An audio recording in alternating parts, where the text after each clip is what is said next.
This is the Season Long Podcast.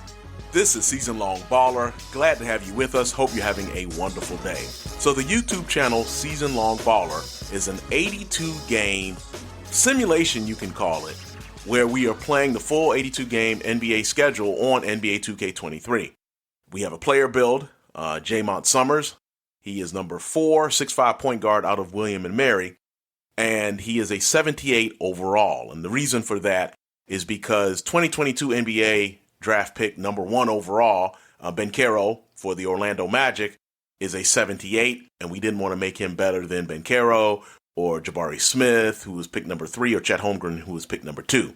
So that is the reason why he is only a 78 overall, and we are hoping that during the season he will improve. It's the grind and the progress, the grind of that 82-game season.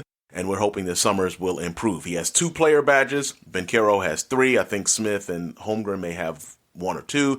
Summerz has 2, limitless range, and dimer. So that is how the player was created. You can actually see that video. It is down in the description. So as you can see among the rookies, as we've taken a look at the rookie report, Summerz is leading all rookies in points per game right now at 13.3 points a game. However, he is only shooting 41% from the field. Hopefully, we will improve on that. That's going to hopefully be some of the progress.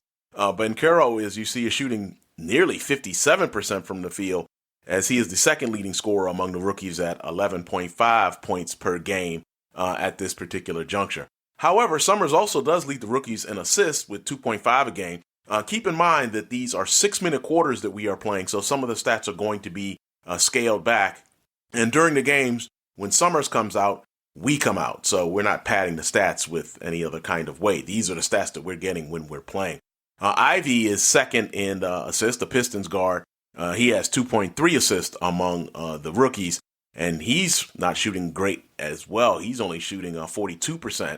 And Mathurin, the guard from the Pacers, who started this week with the Pacers, replacing Duarte in the lineup, he is only shooting 15% from the field, but he has only played 1 game. So he'll probably improve as the season goes along.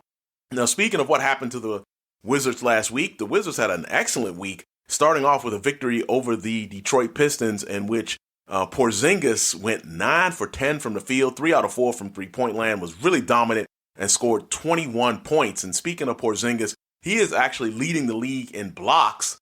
He has 2 blocks. He's averaging 2 blocks a game. And if you even look a little further down the list, Gafford, the backup center for the Wizards, is actually averaging 1.7 blocks, and he is tied for 4th right now in blocks. So you're getting a lot of interior help defense right there from the Wizards, and that is not something I was expecting earlier in the season. Taking a look at the Wizards' best players, you could say, obviously Bradley Beal leads that. He is an 87 overall, the shooting guard. Porzingis is next with an 85. Kuzma has an 81. Monte Morris is the backup point guard, and with the actual Wizards is the starter.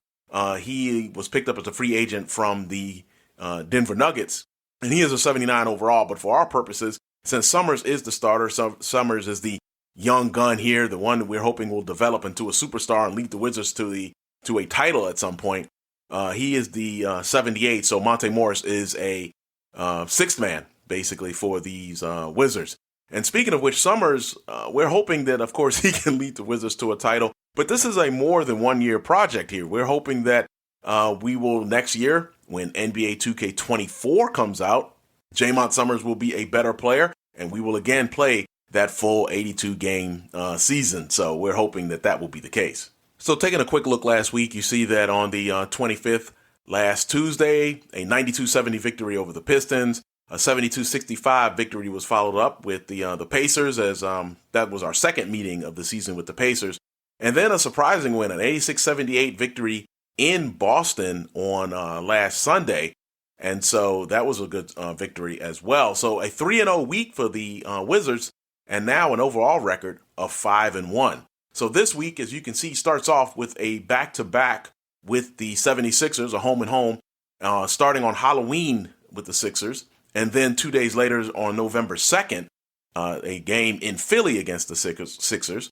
And then 2 days later, a home date against the Brooklyn Nets, and then finally closing out the week, 4 games this week, closing out the week on the road against the Memphis Grizzlies, and that will be the first Western Conference team that we play this season. So taking a quick look at the preview for the 76ers, you see that they are struggling coming out of the gate. They are just 3-4 versus the Wizards' 5-1 record. However, they have won their last 2 games. Interestingly, they are 3-1 on the road, while the Wizards have not lost a game at home yet. So something's going to have to give right there, probably. As you can see, right now, the Wizards are first in scoring, while the Sixers are only 24th. Points allowed, however, the Wizards are way down, last in the league with giving up 78 points a game. And that's despite having those 2 shot blockers in the top 5. So that's really a look at the week ahead, starting off on Halloween against the Philadelphia 76ers. Hope that you will join us for that. If you like what we're doing on the channel, Season Long Baller, I hope that you will give us a like and a subscribe. It is very much appreciated.